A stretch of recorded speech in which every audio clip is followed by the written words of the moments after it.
जय हिंद दोस्तों, आप देख रहे हो थिंक स्टडी यूट्यूब चैनल। मैं हूं राकेश सिंह। आज इस वीडियो में हम लोग जनरल साइंस के कुछ इंपॉर्टेंट क्वेश्चंस के बारे में चर्चा करेंगे। ये सारे क्वेश्चंस किसी ना किसी एग्जाम में पूछे गए हैं। अगर आप किसी भी गवर्नमेंट जॉब की तैयारी कर रहे हो तो वीडियो बहुत यूजफुल होने वाला है, वीडियो को पूरा देखना।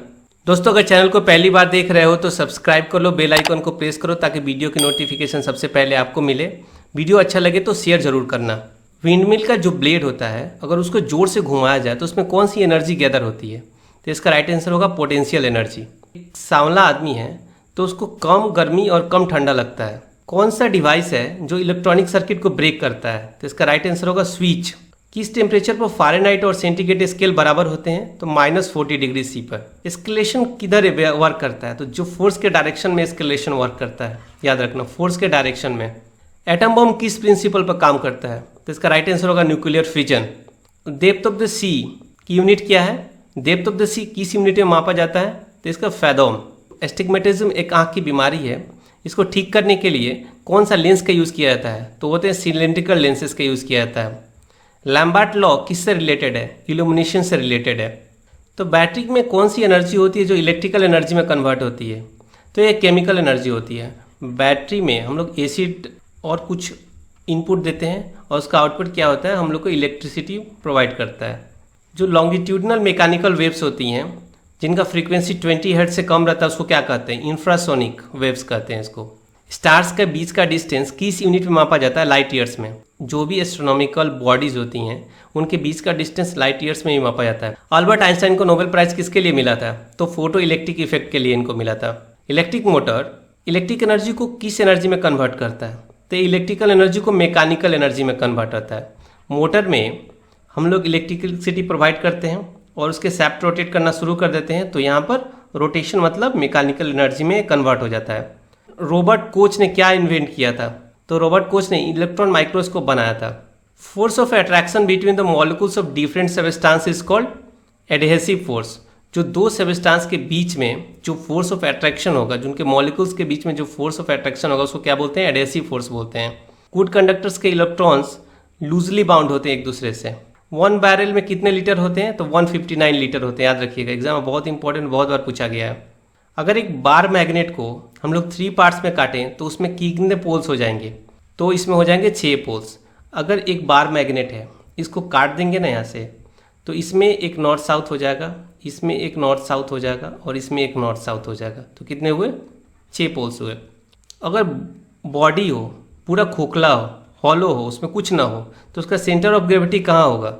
वो आउटसाइड द मटेरियल चला जाएगा। अगर किसी रूम के अंदर का टेम्परेचर को बढ़ाया जाए तो उसका रिलेटिव ह्यूमिडिटी बढ़ेगा कि घटेगा? तो घटेगा, डिक्रीज करेगा वो। समर में जो मिरेजेस दिखते हैं, डेजर्ट में जो मिरेजेस दिखते हैं, वो कौन से फेनोमेनन से बनती है? कौन सी घटनाएं उनको बनाती हैं? तो उसका नाम है total internal reflection. Visual spectrum में कौन सा रंग का वेवलेंथ ज़्यादा होता है? अब जैसे देखो कि विजुअल स्पेक्ट्रम का मतलब हुआ सनलाइट। सनलाइट में क्या होता है? वी की ओर। और फॉर्मूला होता है वेलोसिटी का। लैम्डा क्या हो गया? वेवलेंथ। और एन क्या हो गया? फ्रीक्वेंसी। क्वेश्चन क्या था कि विजुअल स्पेक्ट्रम में लॉन्गेस्ट वेवलेंथ किसका होता है? तो लॉन्गेस्ट वेवलेंथ जिसका होगा उसका वेलोसिटी ज़्यादा होगा। तो वेलोसिटी ज़्यादा होगा तो रेड हो जाएगा। जिसका वेलोसिटी ज़्यादा था उसने कम डिफ्लेक्शन किया था, तो रेड इसका राइट आंसर होगा। कौन से मीडियम में साउंड का स्पीड ज़्यादा होता है? तो सॉलिड मीडियम में। इंसेक्ट किसी भी वाटर में तैर सकते हैं बिना डूबे हुए, क्यों? ऐसा क्यों होता है? सरफेस टेंशन ऑफ वाटर के कारण इंसेक्ट्स डूबते नहीं हैं।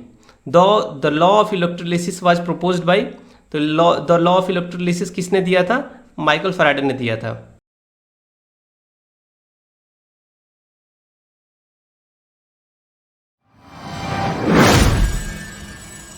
जय हिंद दोस्तों, आप देख रहे हो थिंक स्टडी यूट्यूब चैनल। मैं हूं राकेश सिंह। आज इस वीडियो में हम लोग जनरल साइंस के कुछ इंपॉर्टेंट क्वेश्चंस के बारे में चर्चा करेंगे। ये सारे क्वेश्चंस किसी ना किसी एग्जाम में पूछे गए हैं। अगर आप किसी भी गवर्नमेंट जॉब की तैयारी कर रहे हो तो वीडियो बहुत यूजफुल होने वाला है, वीडियो को पूरा देखना।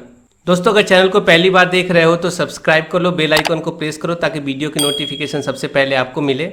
वीडियो अच्छा लगे तो शेयर जरूर करना। विंडमिल का जो ब्लेड होता है, अगर उसको जोर से घुमाया जाए तो उसमें कौन सी एनर्जी गैदर होती है? तो इसका राइट आंसर होगा पोटेंशियल एनर्जी। एक सांवला आदमी है तो उसको कम गर्मी और कम ठंडा लगता है। कौन सा डिवाइस है जो इलेक्ट्रॉनिक सर्किट को ब्रेक करता है? तो इसका राइट आंसर होगा स्विच। किस टेम्परेचर पर फ़ारेनहाइट और सेंटीग्रेड स्केल बराबर होते हैं? तो -40°C पर। एस्केलेशन किधर वर्क करता है? तो जो फोर्स के डायरेक्शन में एस्केलेशन वर्क करता है, याद रखना, फोर्स के डायरेक्शन में।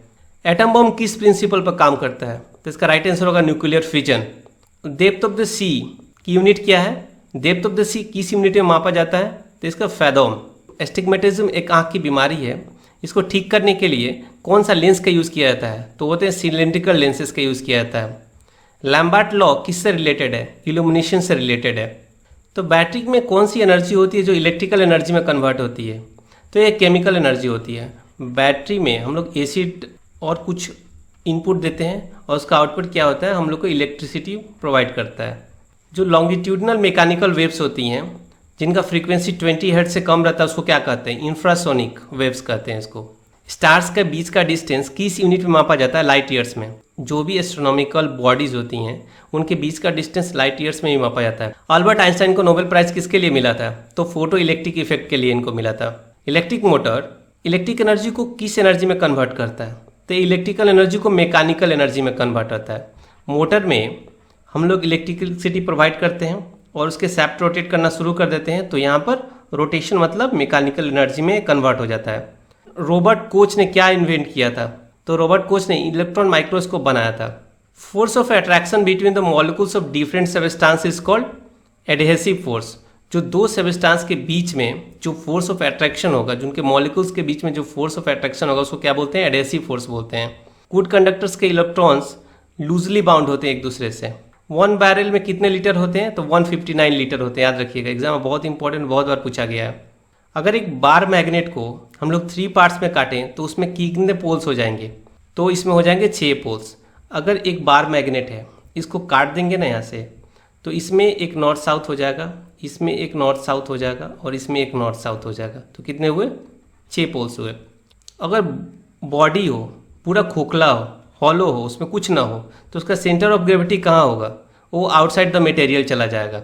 अगर किसी रूम के अंदर का टेम्परेचर को बढ़ाया जाए तो उसका रिलेटिव ह्यूमिडिटी बढ़ेगा कि घटेगा? तो घटेगा, डिक्रीज करेगा वो। समर में जो मिरेजेस दिखते हैं, डेजर्ट में जो मिरेजेस दिखते हैं, वो कौन से फेनोमेनन से बनती है? कौन सी घटनाएं उनको बनाती हैं? तो उसका नाम है total internal reflection. Visual spectrum में कौन सा रंग का वेवलेंथ ज़्यादा होता है? अब जैसे देखो कि विजुअल स्पेक्ट्रम का मतलब हुआ सनलाइट। सनलाइट में क्या होता है? वी की ओर। और फॉर्मूला होता है वेलोसिटी का, लैम्डा क्या हो गया? वेवलेंथ, और एन क्या हो गया? फ्रीक्वेंसी। क्वेश्चन क्या था कि विजुअल स्पेक्ट्रम में लॉन्गेस्ट वेवलेंथ किसका होता है? तो लॉन्गेस्ट वेवलेंथ जिसका होगा उसका वेलोसिटी ज़्यादा होगा। तो वेलोसिटी ज़्यादा होगा तो रेड हो जाएगा। जिसका वेलोसिटी ज़्यादा था उसने कम डिफ्लेक्शन किया था, तो रेड इसका राइट आंसर होगा। कौन से मीडियम में साउंड का स्पीड ज़्यादा होता है? तो सॉलिड मीडियम में। इंसेक्ट किसी भी वाटर में तैर सकते हैं बिना डूबे हुए, क्यों? ऐसा क्यों होता है? सरफेस टेंशन ऑफ वाटर के कारण इंसेक्ट्स डूबते नहीं हैं। The law of electrolysis was proposed by, तो द लॉ ऑफ इलेक्ट्रोलिसिस किसने दिया था? माइकल फैराडे ने दिया था। स्टूडेंट्स, इस तरह के क्वेश्चन आपको रेलवे ग्रुप डी और एनटीपीसी एग्जाम्स में बहुत मिलेंगे। ये वीडियो मैंने जस्ट इसी के पर्सपेक्टिव में बनाया है, specially for the candidates who are preparing for railway group D and NTPC. Okay, so पूरा वीडियो देखें। जो भी ये स्टूडेंट्स अगर एनटीपीसी और ग्रुप डी का फॉर्म फिलअप किए हैं वो पूरा वीडियो देखेंगे। With in a magnet, magnetic field का डायरेक्शन क्या होता है? तो with in a magnet, magnetic field का डायरेक्शन होता है साउथ टू नॉर्थ, और बाहर से जाएगा तो नॉर्थ टू साउथ होगा। तो राइट आंसर होगा south to north. Electromagnetic waves के एग्जिस्टेंस का जो फर्स्ट टाइम डेमोन्स्ट्रेशन किया था वो कौन से साइंटिस्ट थे? तो नाम था हेनरिच हर्ट्ज। इलेक्ट्रिक बल्ब का जो फिलामेंट होता है किस मेटल का बना होता है? टंगस्टन का बना होता है। क्यों बना होता है? क्योंकि इसका मेल्टिंग पॉइंट बहुत ज़्यादा होता है, melting point. Drag is the force exerted by fluids, तो फ्लूइड्स के द्वारा जो फोर्स एक्सर्ट किया जाता है उसको क्या बोलते हैं? फ्रिक्शन। हाइड्रोलिक ब्रेक किस प्रिंसिपल पर काम करता है? पास्कल्स लॉ पे काम करता है। कन्वेक्स लेंस के द्वारा जो सिंपल माइक्रोस्कोप में इमेज बनता है वो कैसा होता है? तो ये होता है वर्चुअल और इरेक्ट। मोटर व्हीकल के ड्राइवर के पास जो मिरर लगा होता है वो कौन सा मिरर रहता है? वो होता है कन्वेक्स मिरर, ताकि वो दूर की वस्तुओं को देख सके। एक एटम के न्यूक्लियस में कौन कौन से पार्टिकल्स होते हैं? तो एक न्यूक्लियस है और एक एटम है। तो इसमें न्यूट्रॉन और प्रोटॉन होते हैं अंदर में न्यूक्लियस में, और बाहर में इलेक्ट्रॉन घूमता रहता है। तो न्यूक्लियस में कौन से हुए? न्यूट्रॉन और प्रोटॉन। एटॉमिक न्यूक्लियस का साइज किस ऑर्डर में रहता है? तो 10⁻⁻⁻15 मीटर।